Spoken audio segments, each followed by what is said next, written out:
ಭಗವಂತನು ಯುಗ ಯುಗದಲ್ಲಿ ಬಗೆ ಬಗೆಯ ಅವತಾರವನ್ನು ಎತ್ತುತ್ತಾನೆ.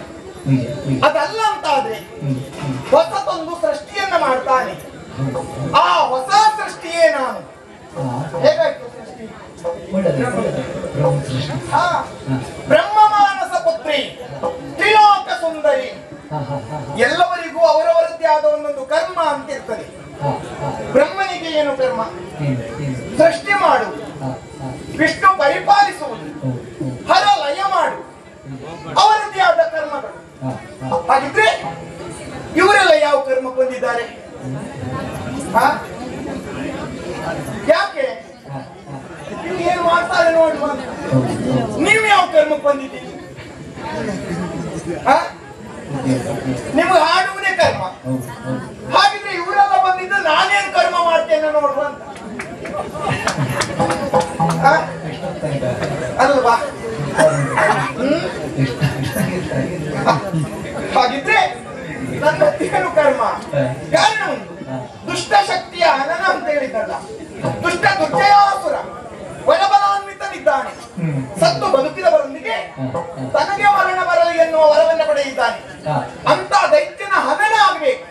ಅದಕ್ಕಾಗಿ ನನ್ನ ಉದ್ಭವ, ನನ್ನ ಸೃಷ್ಟಿ. ಹಾಗಿದ್ರೆ ಹೋಗಿ ಆ ಧನುಜನನ್ನ ವಧಿಸಲೇ ಆಗ್ತದೋ? ಸತ್ತು ಬದುಕಬೇಕಲ್ಲ.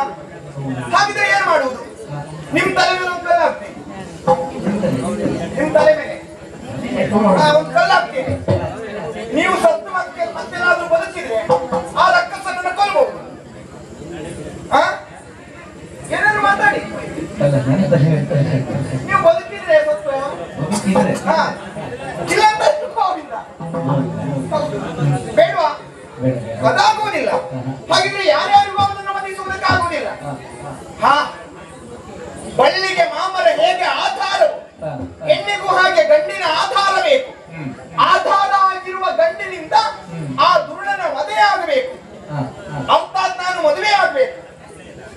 ಮದುವೆ ಆಗ್ಬೇಕಂತ ನನಗಾಗುವ ಒಂದು ಗಂಡು ಬೇಕು. ಇದ್ದಾರೆ ಇಲ್ಲಿ ನನಗಾಗುವ ಗಂಡು?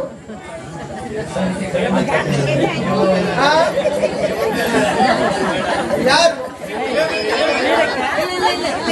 ಅವ್ರು ಮೊದಲು ನೋಡ್ಕೊಂಡಿದ್ದು ಏನ್ ಮಾಡುದು? ನೀವು ಗೊತ್ತಿಲ್ಲ ಅಷ್ಟೇ. ಮತ್ತು ಮದುವೆ ಆಗ್ಲಿಲ್ಲ ಅಂತೇಳಿ ಅವ್ರಿಗೆ ಯಾರು ಇಲ್ಲ ಅಂತ ಹೇಳುವುದಾ? ಆ ವ್ಯವಸ್ಥೆಯಲ್ಲೇ ಇದ್ದಾರೆ ಅವರು. ಅವ್ರಿಗೆಲ್ಲ ಆಗುದಿಲ್ಲ, ಅವ್ರು ಆಗುದಿಲ್ಲ. ಮತ್ತಾರು ಮದುವೆ ಆಗುದು? ನಾನು ನನಗಾಗು ಗಂಟೆ ಆಗುದಿಲ್ಲಪ್ಪ ಇಲ್ಲಿ.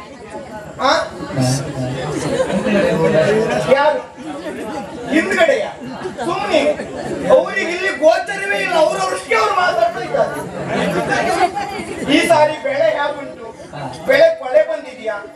ಉಳಿದದಕ್ಕಾದ್ರೂ ಎಷ್ಟು ಬೆಳೆ ಬಂದಿತ್ತು?